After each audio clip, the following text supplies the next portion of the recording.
Is it really running? It's really, really running. Drum roll, the drum is important, so you know a video is starting here from Bart in Osterholz. Hello, I would say yes, I am. Here it is. Now let's find out if I can still handle air rifles after so many air pistols while reading here. Yes, that's the Umarex petrol. Not petrol like fuel, because that's way too expensive, but petrol with an A, like the Nissan petrol. Exactly. Which is actually a Frontera. On the flip side, the Frontera, the Opel Frontera, was actually a Nissan petrol, but hardly anyone knew that. So, I think I'll start by reading the air rifle to you again. Nice grip, it has a handle here, that's practical. Here it just says UX. It also says UX. Umarex apparently wants to promote its house brand a little bit. A tiny little serial number, and that's it. Everything else is actually written right here on the barrel. Then you don't have to keep spending a lot of money to label something every time. You just slap it right on the rubber cover here. It's different in every country at some point. Also model UX petrol, caliber 4.5mm, F symbol, pellets only, as a little reminder not to fire steel balls from rifled barrels, unless you don't care about the rifling in the barrel, and of course you can do that. So, on the other side, there's nothing at all.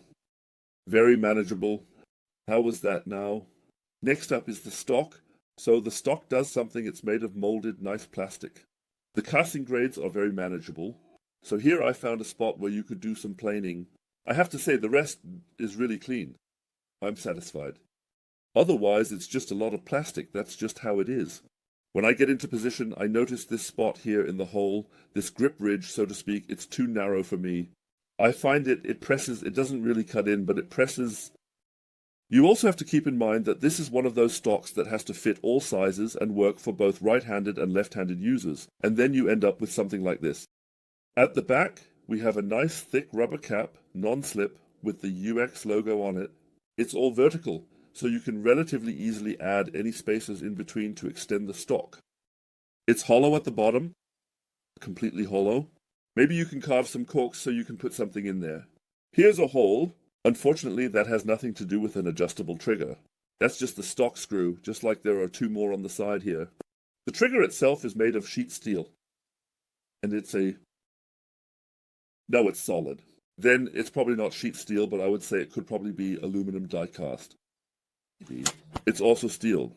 That's for me. Wait a minute, I have magnets here. Then the microphone wobbles, but we can work with that. Yeah, the magnet sticks. Not super tight, but it sticks. So there's at least some steel in it. Stuck. When I get into position, I had a scope mounted on here. To be able to look through the scope, I would have to disappear halfway into the stock with my head. That means either the stock has to be flatter, and if you look at it like this, it is. So I have to hold it like this for you. It's perfectly straight here. So you either need a scope that has a higher mount, so at least I would need one. And the second is the usual problem with whole stocks. We have an automatic safety here again, of course. The automatic safety that I love so much.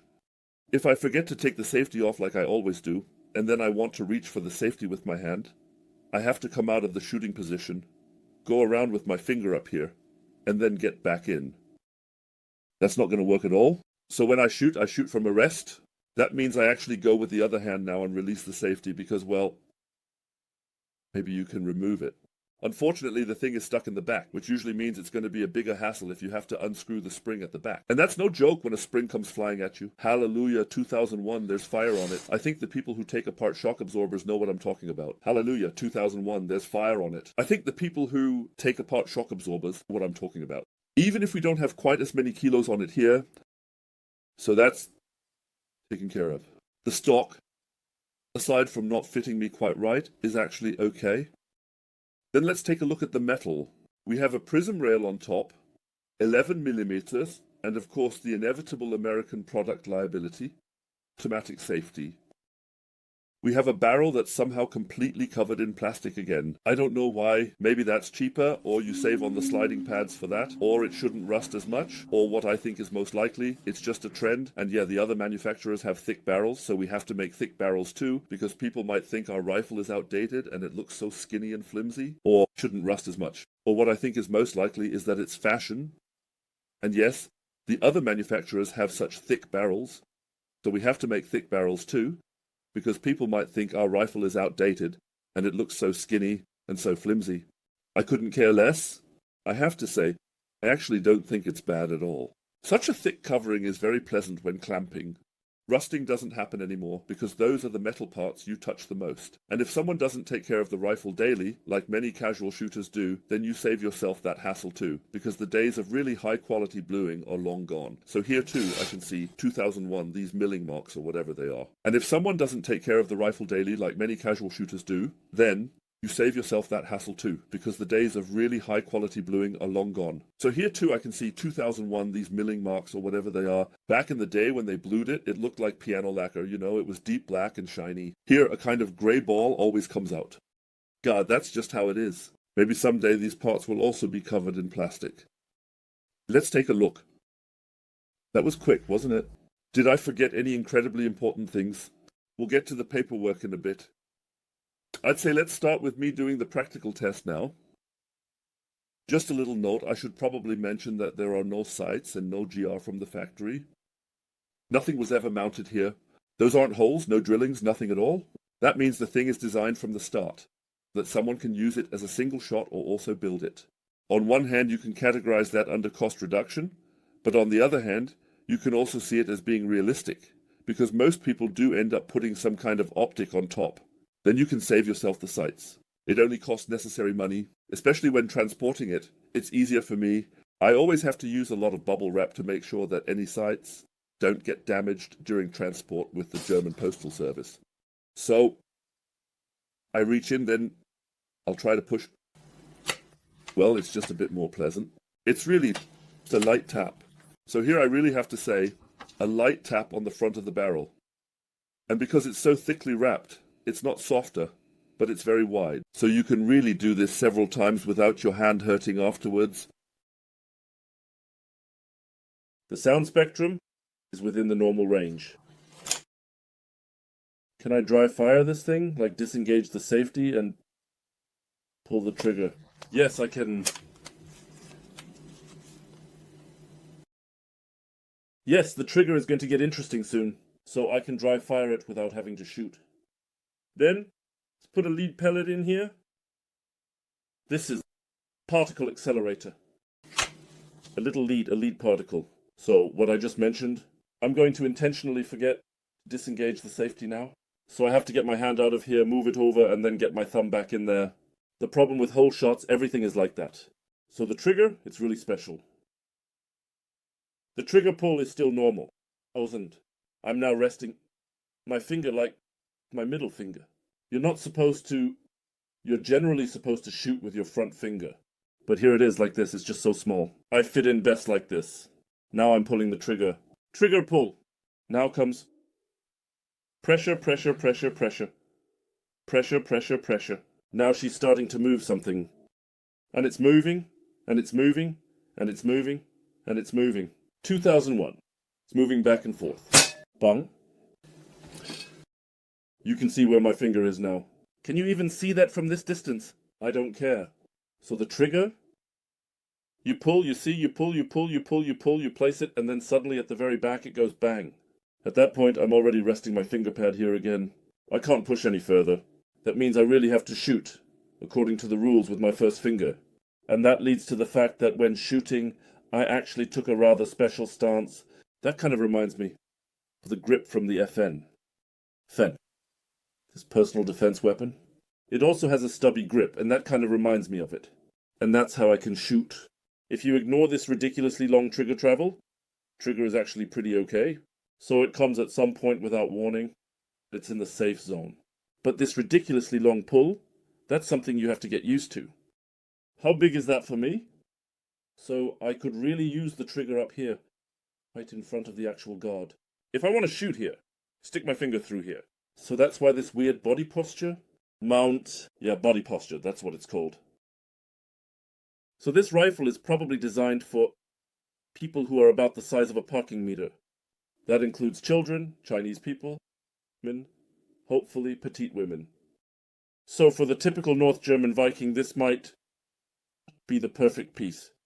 But it has qualities that I'm getting to now, and that's This you sent. These are 10 shots at 10 meters, shot from a seated position with a scope. You know, I say this every time again, that this is too low here is irrelevant. You adjust the scope and then it's centered. The back is important, and that looks really good for a recreational rifle. Really good. So this thing really shoots well. Then we can also take a look at the muzzle energy right here. Oh, it's already there. That's pretty handy. So, joules, mind you. 6.9, 7.3, 7.2, 7.2, 7.0, 7.3, 7.4, 7.3, 7.3, 7.3, 7.4, 7.1, 7.1, 7.2, 7.3, 7.3, 7.4, 7.1, 7.1, 7.2, 7.3. In between, we had 6.7, then again 7.1, 7.1, 7.1. That's good too. Very, very little speed variation and relatively close to the famous 7.5 joules, so just below the limit of 2001. They're really pushing it to the limit. If it had a really big stock, wouldn't be bad at all. This thing shoots accurately, it has power, and that's not unimportant. It's not that important to me. I can also live just fine with 5 joules. 7 and a bit is obviously nicer. Yeah, bit small, but otherwise it's great. So, let's take a look at the different papers here. I've already filled out 2 sheets by now. Actually, I have more than 2 sheets filled out, but now I have to print 2, because I have the loopies up top and the air rifles down below. We unexpectedly have a Umarex petrol here. Costs about 120 new. That can be 10 more or 10 less. So if you click on several dealers, there are definitely differences. I paid 63 euro gold coins. That's just a bit more than 50%. And I also got a 4x2 and 30 scope from Umarex with an illuminated reticle. Then you can see again, so selling some scope together with the gun doesn't really pay off. Better to keep the scope or sell it separately. Whatever you screw on here practically goes away as a free bonus. It's difficult, but German isn't super hard, man. So we have a PTB approval from 2001 for 0.5, so from May 2060. That means this thing can't actually be older than 2016, but I would say it doesn't look like it's that old at all. It looks like someone hardly played with it. It actually looks like new. I say that because I'm going to sell these things again at some point. And of course he wants to know what's the condition like. And in my unqualified opinion, this thing looks like it's been polished. I can hold it up to the camera again. It's always good to take another look at the surface. So no rust spots or anything like that. The barrel can't rust anyway. All plastic. Right. I still have to hold the gun right in front of your nose. I keep saying it, you're just a camera, you're not really here. If you were here, I would never point a barrel at your face. You don't do that. That's considered rude within certain limits. So, now we just need to try out the trigger. Measure it, so to speak, with the fancy suitcase scale. Yeah, I was too stingy, right? The right trigger scale, the cheap digital one, was for about 80 to 120. I immediately said no to that. Just used a 5 suitcase scale instead. It's always important to turn on the suitcase scale while it's lying down. If it turns on, that means it's still set to kg. Is it uncocked? No, but now it's uncocked. A proper trigger scale, of course, has a ball bearing roller where the trigger rests so that it always rests in the place where, how shall I say, the thing actually wants to slide. But to be honest, not going to go through the trouble of mounting ball bearings here. So let's just pull. 200, 300, 400, 500, 600, 700, 800 grams, 9-1. 700, 800 grams, 9-1. Kilo, 1, 2, 3, 4, 5, 6, 7, 8, 9, 2 kilos. 2, 1, 2, 2, 2, 3. So not quite 2.4. I didn't see the 2.4 anymore. Before that it went off. But you probably saw how far the little tongue moved before the good piece finally decided to go off. The trigger itself, I don't think it's too hard. I don't think it's unexpected either. That's due to the design, and it also has to do with money. But that trigger travel, well, it's, 2001, so we talked about that. We talked about it, discussed prices, covered everything here, and we've only gone through 15 minutes. Yeah, that seems about right. So, if it's meant for the little one, or if your girlfriend has a satisfactory size of 4 × 30, then I would say this thing isn't bad at all, because it delivers performance.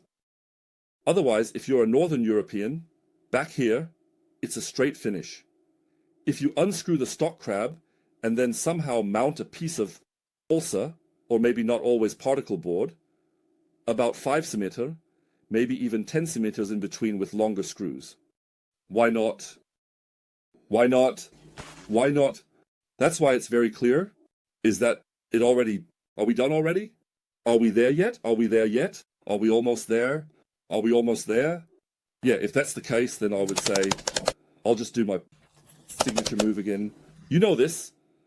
And I want to make it very clear that I have to do everything myself without a crew, without minions, without editing staff, including turning off the camera. Luckily, I don't have to crawl behind the camera anymore. That's like the thing with the touch screen, but I'm still going to keep complaining to let the world know what a tough life I'm living. So thanks for watching. I hope you had fun. I really hope you'll leave a like, subscribe to the channel, and also leave a comment so that Google thinks this is some kind of great video. Until next time.